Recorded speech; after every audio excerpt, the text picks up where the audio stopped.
ঘুমের মধ্যে মাটি চাপা পড়ে করিমগঞ্জের অ্যাংলার বাজারে মৃত্যু হল একই পরিবারের 5 সদস্যের। মর্মান্তিক ও হৃদয় বিদারক এই ঘটনার বিষয়টি আসামের মুখ্যমন্ত্রীকে অবগত করেছেন উত্তর করিমগঞ্জের বিধায়ক কমলাক্ষ দে পুরকায়স্থ।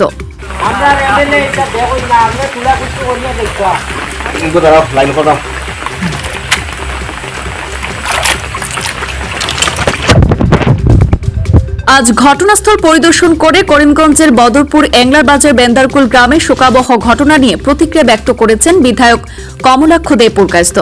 বিধায়ক এই ঘটনার সমবেদনা প্রকাশ করে বলেন, মুখ্যমন্ত্রী হিমন্ত বিশ্ব শর্মাকে এই গোটা ঘটনার বিষয়ে তিনি অবগত করেছেন।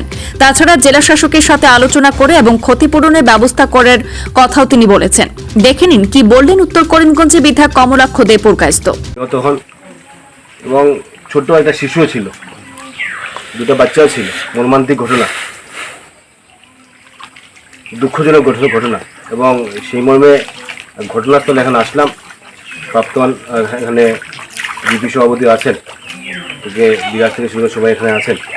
তো বিশেষ করে এই অঞ্চলের জনসাধারণ এবং আমরা গ্রামবাসী, আমরা করিমগঞ্জবাসী এই পরিবারের সঙ্গে আছি এবং সামনের দিন এই পরিবারকে কীভাবে সাহায্য সুবিধা করা যায়, কীভাবে এই পরিবারের পাশে দাঁড়ানো যায়, আমি সবাইকে অনুরোধ করব, আমি করিমগঞ্জবাসীকে অনুরোধ করব এবং মাননীয় মুখ্যমন্ত্রীকেও ইতিমধ্যে আমি জানিয়েছি, বিশেষ করে হোয়াটসঅ্যাপে জানিয়েছি যে এইভাবে ঘটনা হয়েছে।